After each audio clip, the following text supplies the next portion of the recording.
Welcome to LSAT Unplugged. Well, thank you very much. Thanks for having me. Well, thank you for joining. So I was really hoping to get your take, the insider's view on what the LSAT accommodations process looks like, what applicants need to know, whether they have a physical issue or maybe a mental or timing issue. Could you share a little bit about what that process looks like, just walking us through it? Sure.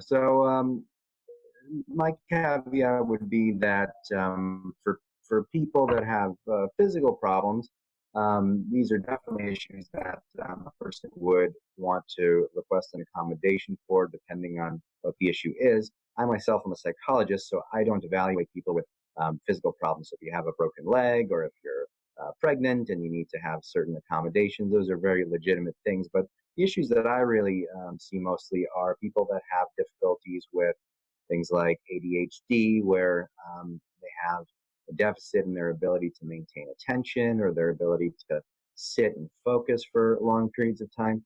I also see people who have learning disabilities, which basically means that they're not able to work as quickly or function as efficiently as they would need to in order to perform to their capability on the LSAT. And then also I see a lot of people who have things like anxiety and depression issues. And when those issues are pretty severe, they can substantially impede a person's performance. So those are the three different areas that I really work with most frequently. In terms of requesting accommodations, a person has to be able to register for the LSAT, and then after they do that, they can submit documentation. They need to meet with a person like me who's able to do what's called a psychoeducational evaluation. And that evaluation is going to include an analysis of their life history, their educational history. It's going to look at the different symptoms that they're experiencing at the present time, their history of experiencing those symptoms, and then I offer a diagnosis and recommendations. And there are times that I recommend accommodations, and if so, then that person can use the report I've written and fill out some other forms off the LSAC website, and that becomes the basis of an accommodations petition. Thank you so much for breaking that down so clearly. I guess the question that naturally arises is, for an applicant, when do they know, how do they know whether they should seek accommodations or not? Because it seems to me that sometimes some of these criteria are a little bit hazy. A lot of people have difficulty focusing, especially on something as boring as the LSAT. And so how do you know whether your issues might warrant extra time? Well, that's a good question.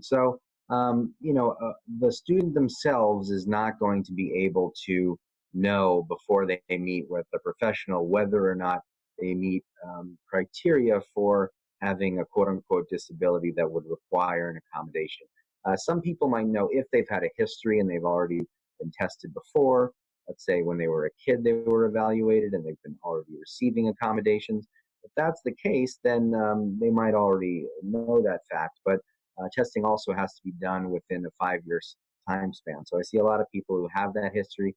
They need to be evaluated again because the testing is old.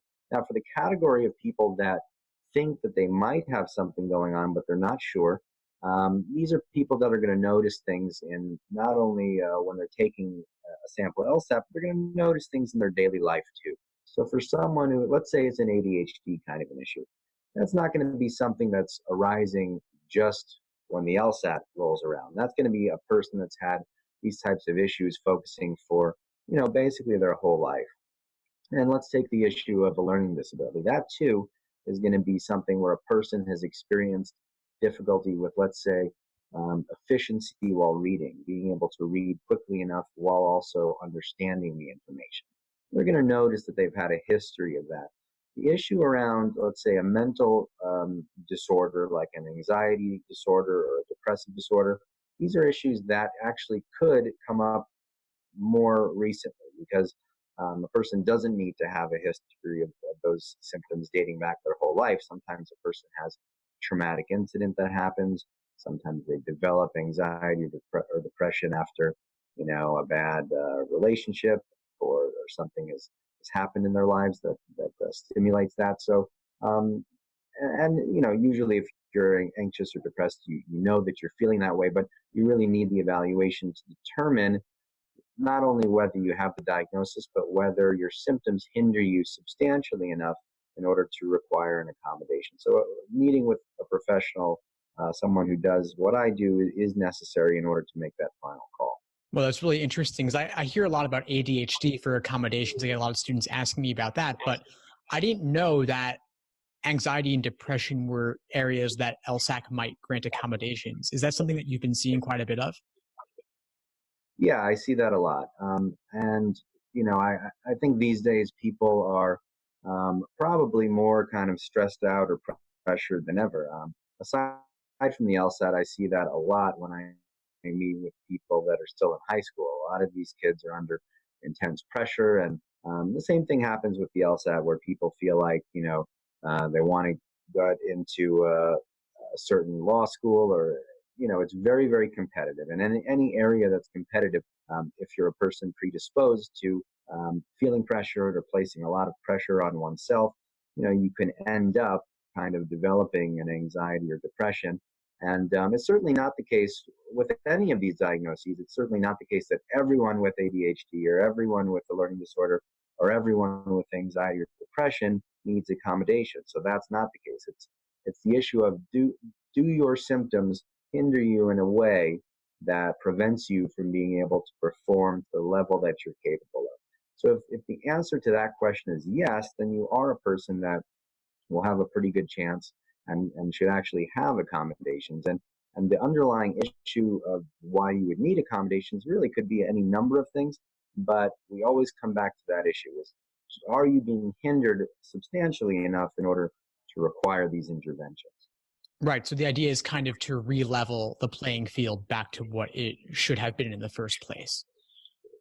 That's exactly what it is. And that, when we talk about why accommodations exist, we, really talk about things like the Americans with Disabilities Act, which basically states that people with disabilities should be judged, as you said, on a level playing field. They should not be hindered by whatever disability they have. They also shouldn't be having an advantage over other test takers. The way we know that they're not getting an advantage is we go through this assessment process and we determine that, in an objective way, there are certain issues that are hindering performance. And when we can see that, then we know that a person needs, as you said, re-leveling of the playing field, not to give it an unnecessary advantage, but to let them compete fairly. And that's always what it's about. Could you walk us through a little bit of what that assessment actually looks like in detail? Sure. So it gets a little bit, there are a few things that can change about it depending on what the issue ends up being. But essentially what we do is we assess a person's cognitive ability. And what that means is we look at their intellectual strengths and weaknesses.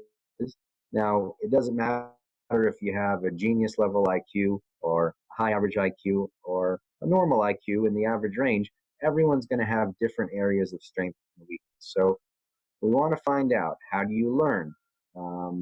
What's the best way for you to process information? And do you have the ability to be able to perform at a certain level on a test like the LSAT, which is reading intensive? So that cognitive assessment establishes a baseline where we see, okay, this is a level that a person should be able to perform at when they're taking a test like the LSAT. And then if we give these other achievement-based tests where we look more specifically at academic functioning, reading is something we look at a lot with the LSAT because it's very reading intensive. If we see that there are discrepancies and certain patterns of results, then that lets us know that a person might not be able to perform to the level that their cognitive ability suggests. So we give tests of cognition, tests of achievement. In the case of an ADHD evaluation, then we give a specific test that just looks at attention. And then in the case of an anxiety or depression type of issue, we give an additional test that looks just at that. So, it can vary a little bit, but that's a typical evaluation process that I described. Well, it seems fair and it makes a lot of sense. You brought up earlier the Americans with Disabilities Act, which I'm really glad you raised because, of course, that is the centerpiece of where these accommodations come from in a way. And also LSAC themselves, the Law School Admission Council, has had some issues with them over the years in terms of granting accommodations. I'm wondering if you could share about what changes you've noticed during your career as LSAC has kind of changed how they handle the accommodations process given these kinds of lawsuits. Well, that's a good point you're making. I've been doing this type of testing for 12, 13 years, and so I have seen a big change. Um, Within, let's say, 8 years ago or something, that was still the time when uh, I felt on my end of it that LSAC was being really unfair to people, that people would come with, substantial need, substantial deficits. And, they were almost denying everyone, not everyone 100%, but they were denying a large sample of people that really should not have been denied. And then since that time, they were successfully sued. And you brought up an important point. They actually have made a lot of changes. Um, I can't speak to the changes that they've made um, on the whole. I can just say what it looks like on my end. What it looks like on my end is that they've become much more fair, and that when a person does come in and they have a thorough evaluation that's done in a comprehensive and thoughtful way, if those results show that there's impairment, they're pretty fair about judging that now, at least from what I can tell. Now, having said that, I'm also aware that they had the ability to have their consent decree lifted, which would mean that the federal government would not be involved in this process of oversight, and it was determined that it should not be lifted. So they may still be engaging in some kind of uh,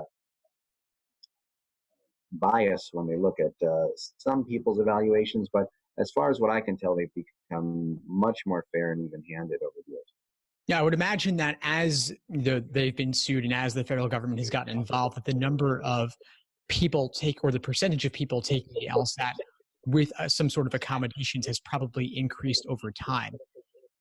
I'm imagining that there's probably not a lot of data out there on this, but I'm wondering if you have a sense of what percentage of people might be getting accommodations for this sort of test, or maybe is that something that you would not even have a clue about that sort of thing?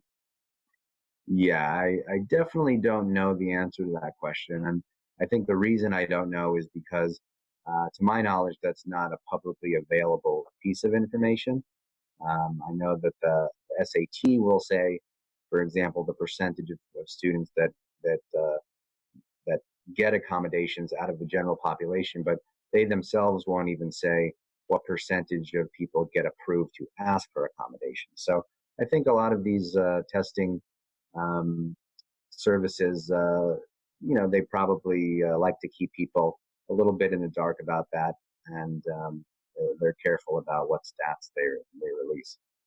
Is there anything that you might be able to share on your end in terms of what percentage of people who walk through your door you think are worthy of accommodations? Sure. Well, I mean, I think by the time they come to me, usually the way they come to me is they either have a pre-existing issue that they're already aware of, that they're getting treated for, or a lot of times they might come from a tutoring service. So, for example, a tutor might come to them and say, it looks like you're having trouble here. You're really working much more slowly than expected. You should be improving, and it doesn't seem like you are. So some of those people could get referred to a person like me, and in that case, I already have some idea that there might be a problem going on. And then what I do is I conduct a phone screening where I ask a person a bunch of different questions about what their concern is, what kinds of issues they're having, and I'll ask questions about their life history. So by the time they get to me, I already have some idea of what's going on. And, and then by the time they come in, we go into the issue in an in-depth way. And I could say the vast majority of people that I see are people who really do require intervention and do require help. And many of those people get approved from LSAC for those kinds of interventions. What I will say is there are some occasions where a person might come in and I see that their test scores are not really adding up to something that would lead to an accommodation or would substantiate that. And in those situations, I just tell the person as soon as that becomes apparent that it's not likely to be approved based on what I'm seeing. And then after that, it's their decision about whether they want to continue or not. But, I try to be really transparent and open about the process so that people know that, there's no guarantee of anything. I'm not able to tell them before they walk through the door what their chances are of getting approved. I can only do that after I see the test scores. But, I don't want to put anyone in a position of doing all of the testing and having me write a full report only for me to say, your scores don't add up to anything. So, as soon as I figure that out, I let them know. And so there's no surprises. Well, that seems very reasonable and very fair. Before we wrap up, and I'm so appreciative of your time here, I'm wondering if you could just lay out a little bit of what sorts of accommodations students might be able to get if they are approved, aside from let's say extra time, for example. What other things can they get?